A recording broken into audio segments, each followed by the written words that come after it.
It's such a nice day here. The rain has passed and the bees are starting to fly again, and it's quite a twinkly winter. We're midwinter here, and soon the flowers are going to really be starting to come out again.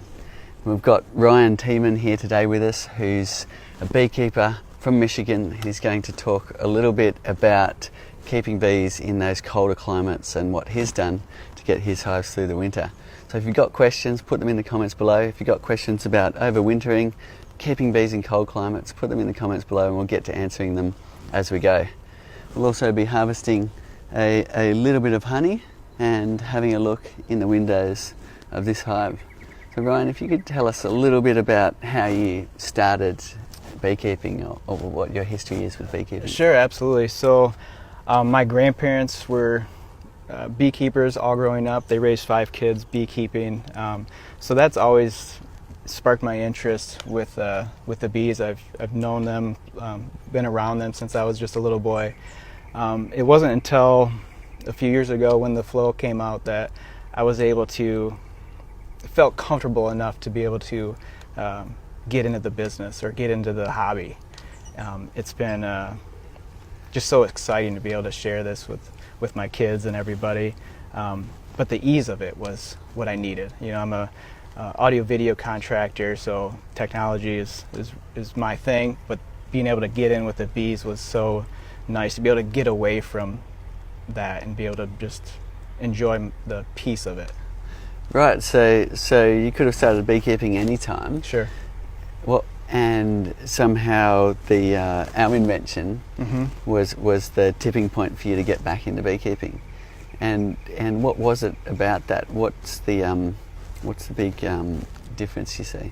You know, definitely the biggest difference was the ease of it. You know, I didn't have to. I felt so comfortable being able to understand the technology behind the flow hive, where, you know, the old or the traditional approach, I didn't have the tools, I didn't have the space, and I didn't really have the knowledge of how to actually harvest honey the traditional way. Where this seemed a very nice minimalist approach to be able to do this as somebody just getting started or as a hobby. And then now I've actually increased my hives to 4 now. So this year I've had 2 new ones. Okay, fantastic. So you've got this, beekeeping was in your family, but you hadn't actually kept bees yourself. Correct, before. yeah. And now you've got your 4 hives. You've managed to survive a winter. Yep. Yeah. So my first 2 I got last spring. So they survived last winter very well, and it was a very cold winter, but they both survived. So I picked up 2 new nukes this spring. So in Michigan, it's summer now. So they're just starting to come alive, but, you know, in just a few months we'll have to start our winter process come October. Wow, a short season, so it's so different to our climate. Absolutely. Here, where we're just approaching the coldest time of the year, and the bees are still flying. There's no snow on the ground, so it's amazing Lucky that the bees can be all over the world in all sorts of different climates and still thrive and Yeah. produce honey. We might just tap a little bit of honey because we have a winter flow coming here. The rain really sets off the paperbarks, and spring usually comes quite early, so in 6 weeks' time I'm expecting the honey really to be flowing in this area. So if you have a look in these windows, you can see there's a bit of honey there, but there's also, the bees have been eating a bit. So there's not honey coming in at the moment, there's not a whole lot of nectar they're bringing in, but I feel comfortable enough just to harvest some of their honey. And if you look in the rear window here, you can see the bees have either eaten the honey away, and in some cases we harvested that frame yesterday. You can see this frame over here, still got a little bit of honey showing in the rear window, and I know there's still honey in the hive. So what we're going to do is just pull out this little cap at the bottom here and take out this key access cover at the top. Take out this little cap here, insert the tube, And we're ready to go. So it's a case of just turning this handle to a 90 degree, and it can be quite firm. Correct, yeah. And so it can be nice to do it in segments like that, just to make it easier for your arm, especially if you've got kids doing it. Yeah. You can go ahead and finish that one off.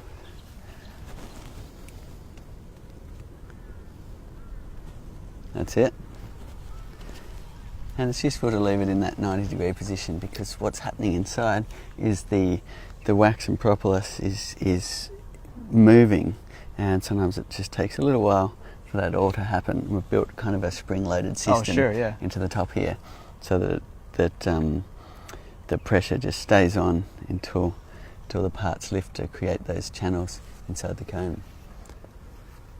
And you'd be able to just do half the flow super if you wanted to, or the flow frame if you just wanted to harvest about half the frame? Yeah, so or do you recommend not doing that? No, absolutely. We often do that, just put the key in a little way and harvest a bit, taste what's going on. If we're unsure about what's coming up in the flowers, there might not be a whole lot for the bees, then you might just like to get a few jars for your table and leave the rest for the bees. Yeah. Look at that. Yeah, it's beautiful. It's a nice dark honey. I love this dark honey, and there's actually some medicinal leptosperms in here. See, there's a couple of like globules coming through, and that's the what we call the jelly bush, or Australian manuka. That's a medicinal plant that grows on the frontal dune here, and the bees will often get in there and bring a little bit of that in, which is nice.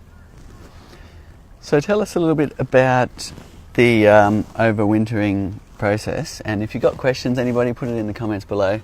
We've got Ryan here, if you're just tuning in, Ryan Tiemann from Michigan. He's got 4 flow hives, and he's successfully got them through the winter, and now they should be starting to put on some honey in the honey super. Any questions, put it in the comments below. So there's a bit of controversy around, should you insulate your hives over winter or should you not? And there's always debate, and you ask beekeepers, 2 beekeepers, and you get 3 answers. Absolutely. Yeah. So what did you do with your hives? So I did a lot of research to the local beekeeping clubs in our area, and like you said, there's a lot of different answers, and I kind of just try to listen to the bees and see what what I thought they needed.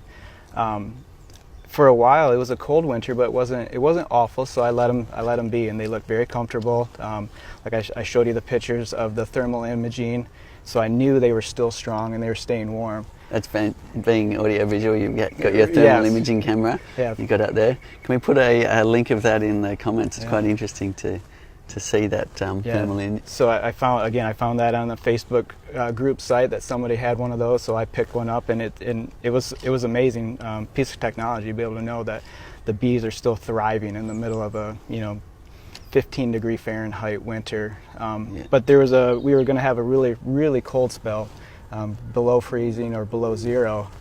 So I did decide to insulate. So I took some 3/4 inch pink building insulation foam, and we built boxes around the brood boxes, and then kept the entrance just slightly available, about maybe 2 inches, so the bees did have access to come and go if they needed to, and it was above obviously the snow cover. We have them elevated about on cinder blocks in our garden. So do you have them elevated higher than this? Not a whole lot higher than that, no. But the snow would never get more than 10 or 12 inches, so the whole hive was still protected. Yeah. Wow, so amazing to look at. How many months of snow do you get? We'll start snow in late December, right around Christmas time, and then it'll go sometimes into March. Yep. Yeah. Okay. So. It can get pretty brutal. We're in the lower part of Michigan, so we probably only average maybe 40 to 60 inches of snow total per year, where northern Michigan will get in the hundreds. And your first season as a beekeeper was as described by beekeepers in your area, a poor one. It was dry. There Correct. wasn't a whole lot of flowers. Yeah. So how did you ensure that they had enough food to get through the winter, enough honey stores? So again, just researching and trying to see what the bees needed, they seemed very content with what I had. And so last year I didn't harvest any honey. It was my first year. I take that back. I did probably pull about a pint or two out of there. You just had a little bit to taste. Yeah, I was getting greedy. Just because you can. Yes, yeah. So after I took the Flow Supers off before winter last year, the hive was very strong in the brood frames and the brood box. And again, with taking the thermal imaging, I knew they seemed very healthy. And I knew I still had a lot of honey storage in there that I kept for them, and they survived. I did not feed them all winter long. Okay, yeah. Fantastic. So you've got months of snow, you didn't feed them, you didn't even have a full box, and you still survived the winter okay? Correct, yeah. Okay, that's great. And I know some people do a lot of feeding, and they didn't seem like they needed it this year, at least on my hives. So I did not feed them. And come spring, was the honey stores all depleted, or did they still have a little bit of honey in the brood box? They still had some honey in there, but they got busy right away. Yeah. Okay, and fantastic. The 2 new flows that I got, the Flow 2s, I got nukes for those, and was able to put those in early March. So we did have a nice early start to spring. It just rained a lot. And we've had a bit of rain, so that should set off the flowers. Yeah. What kind of flowers are going to be flowering in your area? So that's what I really need to work on, is understanding the forage in there, and then the plants and I know right now, like the basswood trees are blooming, clovers. We're at a mint community near us, so there's a lot of mint. But the flowers I'm still working on. They do like in my garden I have a lot of Russian sage. Wow. And they love sage. They really love that, yeah. Okay, this honey's flowing out quite nicely here. We better have a little taste. Do you get honey this kind of colour where you are? Oh yeah, we do get multiple colours, but definitely we do get some dark honey for sure. Okay, we've got a few questions coming in, so we might open the stage for people to continue asking questions. So Chuck's asking, do I need to remove the Flow Super for winter? Ryan, do you remove your supers? You know, last year I did remove both of them. One reason is I probably, being my first year, I probably put the flows on too early. And so they didn't do there wasn't a lot of bees up in there. And you had Hillary here last week talking, and I actually knew she had a couple flows. So I actually sent her a direct message, and she responded very quickly about how to get my bees up into the flows. Yep. About rubbing some wax on there, some beeswax, and it actually worked. So I was able to, towards the end of last summer, towards last fall, they were able to get in there and start producing a little bit of honey, like I said. But by the time winter started, they all migrated back down in the brood box. So it was really easy for me to get the frames off of there through your site, and I was able to just clean them up, empty them, clean them up, and save them for this year. Great. Any more questions? Danny is from Sydney and says, this time last year there was lots of nectar being brought in, but this year there's still lots of bees and flowers but nothing coming in. Okay. This year, the recipe is always lots of bees in your hive when you open the side window, and corresponding with a lot of nectar. And they don't just need a few flowers in the garden, they actually need kilometres or miles and miles of flowers. They'll forage an incredible distance in order to create this. A hive like this could visit 50 million flowers in a day, and you're not going to get that in a small area. So you really do need a good flowering of species and a strong colony to see your honeysucker fill up, and it's so exciting when it happens, when it really comes in fast. Ryan, what did you mean by you use a thermal imaging camera? So it's an adapter that you can use with your phone, with your iPhone or Droid, and it's called a FLIR, a F-L-I-R device, and it just plugs into your phone, and it gives the heat thermal imaging of your hive. So I don't have to open up the hive in the winter to check on them. Just from that thermal imaging, I can tell by the heat stamp that the hive is producing that it's still a strong colony. Great. This one's for you, Cedar. Does the bench or the shelf come with the flow hive? Okay, just have a look, and we're always offering various different bundles, so it can come with or without it. And it's basically these brackets here that clip on.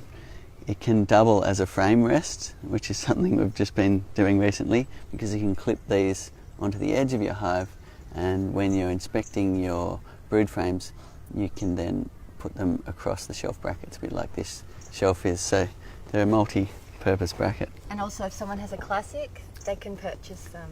They can. So one thing, if you are using the shelf brackets as a frame rest on the classic, then you'll have to be a little bit more delicate, just the way the spacing works, so the frames don't fall in, but it can still work quite nicely. Keep the questions coming. If you're just tuning in, we've got Ryan Tiemann here from Michigan. He's one of our customers who messaged us on Facebook, and we said, hey, why don't you come in, tell us about your experience. So he's just been telling us about how he's been keeping his bees in the cold climate when there's snow, and what he's done to get his hives through the winter, and hopefully we're up for a really good season. If you want to do the honours I'd love to, thank you. swap the jar. It's always a little bit of a trick and good entertainment. Well done, he's done a better job than I have. And You're lucky. And I just really wanted to taste. Taste that honey, yeah. Oh wow, that's really, really good. So what's that flower source? This is the heathland flowers here. We've got the Banksias and things that flower and really create these red tones. Yeah, it has a very floral tint to it. It's not any one particular source, this one. Yeah. We get some that we know, either the paperbark or the ironbark or the bloodwood or very specific flavours that we can tell. But this one, I can't say kind it's of a one mixture particular thing. there, yeah. Interesting, each frame is unique in what it has in there, what the bees have been foraging at the time. So if we, to harvest another frame, we get a completely different flavour. Yeah. And that's been one Which of I the, think is the best part, yeah. And there's such a mix between each flow. So what sort of pests and diseases have you come across? In our area, I mean, I think we have pretty much every pest and disease you can get, but so far I've been lucky in just the 2 years I've only had a couple hive beetles. So. And no varroa issues? I know it exists, but I've never had that at all, yeah. Okay, so you've been having a look on the tray and Yep. And you're not seeing any no, any with the signs? tray, I easily took care of the hive beetles last year. They were gone in no time. Yeah, it worked out really good. Put a little just cooking oil down there. A little bit of cooking oil in the tray. Yep, and that was it. You know, once I did that, I checked in on it a couple of weeks later, and they were all in the tray. Yeah, okay. Which was great. Yeah, it can work quite nicely. Yeah, The bees easy to usually clean up too. Chase them down there. Yep. And then it's a case of cleaning out your tray once in a while. Yeah. If you leave it a long time, it doesn't really affect the hive too much, but you just get a bit of build up. You need to scrape it out. Yep. I did do that this spring. So, in terms of the mites, did you do a sugar shake or anything like that in order to help knock off the mites? Or I've never had that. You never had any issues? In the mites, no, just the beetles. Okay. Yeah. So count my blessings so far. I haven't had to deal with them, but I know they do. They are around in our area, so I'm hoping. Yeah. I don't get those. I'm sure glad we don't have them here. Yeah. It sounds like they can cause a huge nuisance for sure. I think they're in every other continent, and somehow we've escaped so far. So you don't have them at all? We don't have Varroa. We have had not Varroa destructor, but another strain actually come on shore. We have there's a bit of infrastructure. There's bait hives set up at the ports in order to, if bees come in on a ship, hopefully we do catch them and stop Varroa spreading into the country. Oh, very good. Wow. Yeah, it's they're in New Zealand. Oh, really? They're all around, but not here. But they say it's only a matter of time. I'm sure. We'll be learning all about them soon enough. Unfortunately. Dawn has tuned in late. She's in central New York. She says, this is my first year beekeeping, so I'm a bit worried about how our winter will affect my hives. Any advice would be helpful. So what do you think about the New York climate in terms of... So central New York will be very similar to Michigan. Their winter won't be as long, maybe not as cold, but they'll definitely have to winter them. My advice is just to stay active, keep a look around. I really believe that thermal imaging unit really saved my hives a little bit, because I knew when I should insulate them if needed. Some people believe in the insulating. Some people use a black, kind of like a tar paper, and they wrap them that way. I just thought that the building foam insulation was going to really protect them. So I think you really have to kind of trust your hives, and it's kind of a feeling, really. Obviously, I'm only a second-year beekeeper, so I do what I feel is right. I listen to the bees, see how they're adjusting and acting, and go from there. Definitely don't have all the answers right now. Fantastic. We've got a lot of beginner beekeepers out there. Our invention has inspired a new wave of beekeepers, which is fantastic, I think, because a lot of people are really learning a lot and enjoying the wonderful world of bees. And it's great to have yourself here, who, although you've had beekeeping in your family, it really is a new pursuit for you. Absolutely. And the things that you go through to learn about what you need to do is valuable to our audience. So if you've got questions, put it in the comments below, and Ryan here can perhaps answer from his experience of keeping bees in Michigan, where it is cold. You do get snow, and his bees are doing fine. Chuck has 2 brood boxes very full of bees, so he put his super on, but has been told he should do a split. Do you recommend that? Would I need to remove the super if I do the split? Okay, the time to split is usually in the springtime when the bees are really building up. So if you've got a hive, if you have a look at the entrance here, now is not the time to split, because there is really... the bees aren't bulging out everywhere. If you open the side windows and it's thick with bees, and at the front the bees are all hanging out because they almost don't fit in the hive, that's a perfect time to do a split, and the hive really won't miss those bees. In fact, it'll help prevent the hive from swarming. If you get in there, take some of the frames out, put them into a new box. You can either add a new queen or not. We've got plenty of videos on how to do that. And what that will do is alleviate that pressure of the hive to swarm and give you another hive, which is always a good thing. If you don't need another hive, somebody else will really love getting started with your colony. So taking a split is a good idea, but only do it once your bees are really looking like they're building up and there's a lot of bees in your hive. Andrea's in Tallabudgera Valley. She's had her FLIR hive since spring last year, and the bees have stopped filling the outer 2 frames. The last time the outer frames were emptied was in January this year. The inner frames keep getting refilled, but not the outer 2. She can confirm that the frames are in the right position. Do you have any thoughts? I think that as the season kicks in and the spring comes and we get a lot of flowers, you'll find that the colony will really start producing more bees, and the nectar flow will be around. There'll be a lot more nectar around, and your bees will then fill the outer frames. You can see here that the bees are a little bit hungry and they're not filling these outer frames either, so it's perfectly normal for the bees to start eating or not filling the outer frames when there's not a whole lot of nectar around. You can see over this side they've actually eaten the honey away.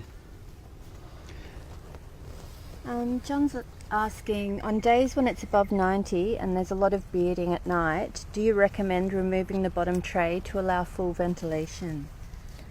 Okay, it's not completely necessary. There's been a long history of beekeeping where there's no ventilated bottom board at all. However, I do think it's a good idea to remove the tray, give them plenty of airflow, and to me it can aid the cooling of the hive, which just gives your bees a little bit of help. And also with the hive beetles, some say that having that screen bottom board and plenty of ventilation in the hive will actually lessen how many hive beetles will stay in your hive. Having said that, you can go either way. Your bees will be fine. They can be in a really intense hot Australian summer with no ventilated bottom board and be okay, and they can also do fine without the ventilation. So just try it, have a look at your bees, notice whether they move back inside, notice whether they're doing less fanning at the entrance if you give them more ventilation. We do have the cover, as you can see under here. We've got a ventilated position, which is the vents up, and that allows airflow through into the tray. So you get quite a bit of airflow just like that if you want to use your tray for other purposes like catching beetles. Or you can turn that up the other way. I'll just show you now, just by simply taking this out, turning it up the other way, and what's happening is this piece of the tray here will contact this cover and then limit the ventilation through and up through the screen. David's wondering, when you take the Flow Super off in late fall in Michigan, do you only have the bottom box left, and do you put the Flow roof back on? Yeah, so what I did last year is that I took the Flow Super box off and I just had the brood box on there. I actually insulated the roof and put it back on the Super. Put the cover top on. So did you put some more foam inside the roof? Actually just like batting insulation, so soft insulation up in there. Obviously I had the hard cover up there, yep, and then the insulation in the roof. Great. And I think that just provided a little bit extra, more like roof insulation for them before we built. And I did that all winter long before I even built the foam around them. And I only had that for about 4 weeks, yep, when it was really cold. It's interesting. It does make a lot of sense to insulate, and then you have this other perspective of beekeepers saying, no, you don't need to insulate. Bees are fine. You can dig them out of snow, yeah, and your bees cluster in a ball. What you do need to do is watch they don't get direct wind chill. Yeah. So you certainly don't want to leave your open mesh bottom board if the wind is coming up underneath. You can imagine how that would cool the colony. Yeah. The bees do have an amazing ability to cluster in a ball. Honey is their fuel to keep warm, so they do need enough honey stores to get through the winter. And there's also some thoughts around condensation. Some beekeepers are really concerned about condensation. Others say no, the condensation is important for the bees to drink, that actually forms on the inside of the box during those colder times. So it's really interesting. There is no right answer. It's just about trying things and seeing what works for you and your bees. Bill's Flow Hive is starting to fill with nectar, but the nectar's flowing down into the channels. So now the channels are 1/4 to 1/3 full of nectar. The frames are in the correct position and the bees are filling them. Okay, great. I'll just show you how to fix that quickly. So it's a good question, and what we were saying is the nectar is actually, or honey is seeping into this trough area and filling up a little bit. It's funny, some bees will do a better job at sealing all the little parts of the flow frames than others, and you can get this situation where you've got some honey in this trough area that's sitting there. Now, we designed a little leak back point to allow that to go back into the hive, but the bees, being bees, they like to block up everything, and what you need to do is unblock that little leak back point, and that will go back into the hive. And I'll just show you how to do that right now. So if I choose a frame here and just take out this cap. Now, there's a little point in here, which is where the bees tend to block it up. Each time you insert the tube, it's got a little tag which unblocks that area for you without you having to think about it. However, if you haven't inserted a tube in a while, you may need to just unblock it. Sometimes just spinning the cap around is enough to do it if you just simply spin it. Other times you actually need to put something in there, a little stick, or you can even use this key and just unblock it like that. Put the cap back in. You might spill a little bit of honey. If you're quick enough, perhaps not too much, and it can go back into the hive. Having said that, if it's been in there a long time and you're in a subtropical or tropical climate, you may find the honey in there might start to ferment, in which case it could be a better idea just to insert the tube and drain that out, and then put the cap back in. So there's a few little tricks if that's happening. The leak pack point is designed so that, let's say we had to go now and there's still a little bit of honey coming through, we can take that tube out, put the cap in, and the remaining honey will just go back in and the bees will consume that.